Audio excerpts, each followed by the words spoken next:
Hello everyone, welcome back to another video on the channel. Today I'm going to be releasing an extra video in honor of Thanksgiving. So yeah, here is the first chapter and prologue for another one of my fics.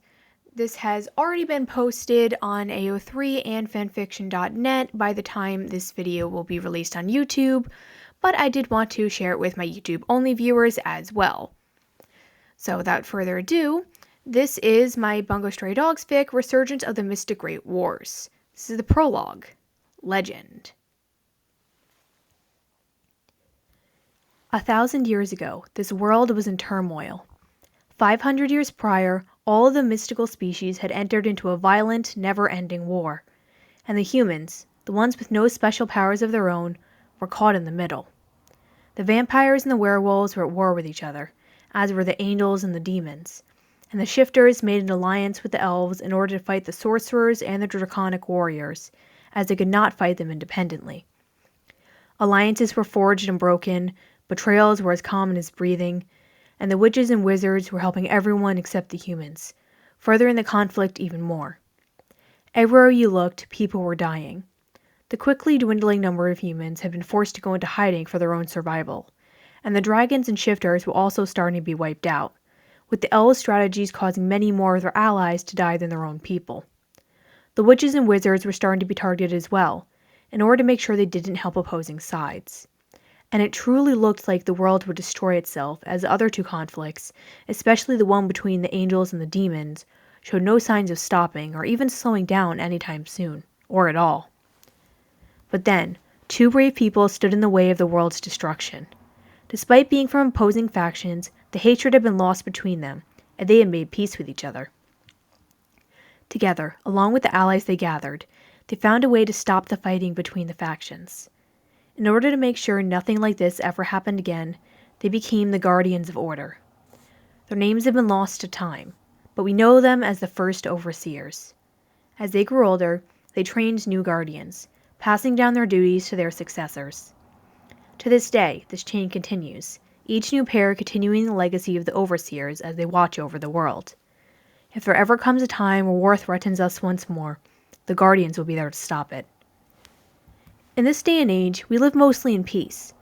While there are certain conflicts, nothing even close to the Great Wars has come about since the Overseers were formed. The newer mortal angels and demons have mostly retreated into their own societies, not seeing fit to engage with the other races. The elves, being such a long-living species, have mostly done the same, though it's not unusual to see a young one walking around now and then.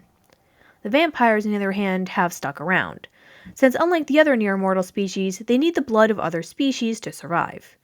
They're not particularly liked, but the United Council would rather not risk another great war, or worse, the Overseer's wrath, so the blood banks are kept filled and well-maintained in order to stop them from attacking people. But now, an age-old enemy bears their fangs again, and the Guardians' help is needed once more.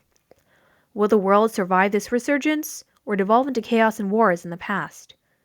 Only time will tell, but neither side will go down without a fight.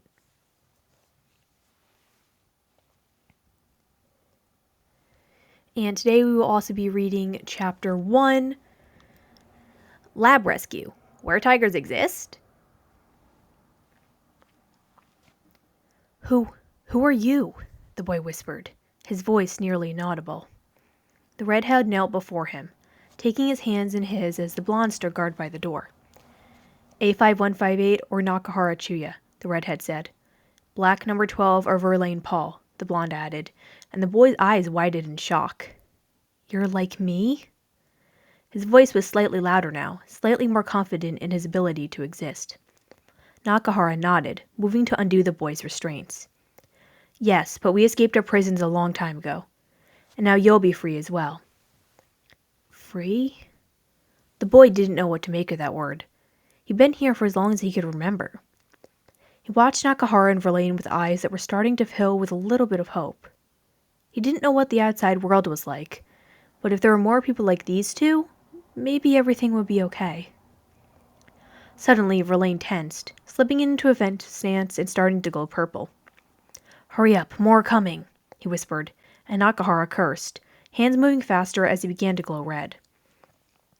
Just as the final restraints came loose, the door burst open and the director came in, surrounded by scientists and lab workers. "So, number 18 thinks he can escape with these outsiders' help," he sneered, glaring at the boy who was beginning to tremble. Nakahara moved between them, shielding the boy from the director's mocking gaze. "He deserves to be free, not locked in a cage anymore," he growled, the red glow brightening around him.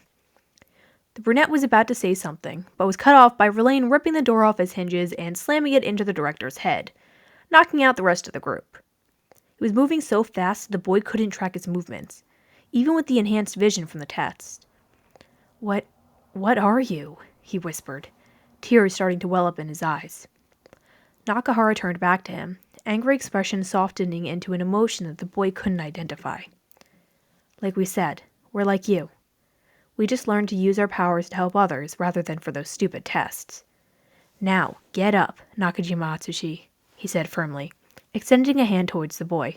Atsushi? Was that his name? He didn't know. Who just stared at him, eyes wide and tears now flowing freely down his cheeks. Slowly, he took Nakahara's hand and followed him and Verlaine out of the cell. He didn't know what was going to happen, but he wanted to stay with these two, the first people to ever show him kindness, at least from what he could remember. Nakahara especially radiated a warmth that made him feel safe, and he didn't think it had anything to do with the black and gold wings that were currently wrapped around him. He bit his lip, unsure if he was allowed to ask, but continued after an encouraging nod from Nakahara. "Am I allowed to stay with you, Nakahara-san?" The redhead's eyes widened slightly, but he nodded, smiling at the boy. "That was the plan from the start, Nakajima. You'll be staying with the two of us, our partners, and another boy and girl that my partner and I have taken in. We can help you learn to control your powers, if that's something you want, but we won't force you to do anything. So if you don't want to, that's okay." "You keep calling me that," the boy said hesitantly. "Why?" "We found your files," Verlaine said from the front of the group. "Nakajima Atsushi, age 15. Originally human, now a were-tiger. The first, and at this point, only were to not be a werewolf." "What's your name, kid?" "Would you rather we call you Nakajima or Atsushi?" Nakahara said gently. The boy thought it over and decided he didn't really care what he was called, as long as it was a name and not a designation number. "It doesn't matter," he said quietly.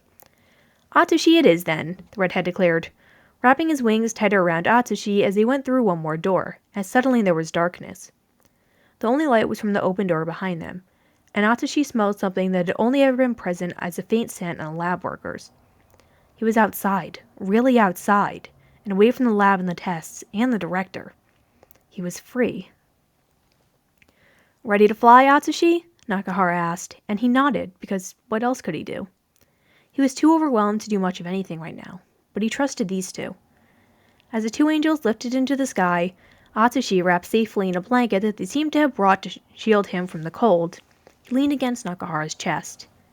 He could hear and feel the redhead's heartbeat, along with the near-silent beats of Verlaine's wings just ahead of them. For the first time since before he could remember, he felt safe enough to fall into a deep, dreamless sleep.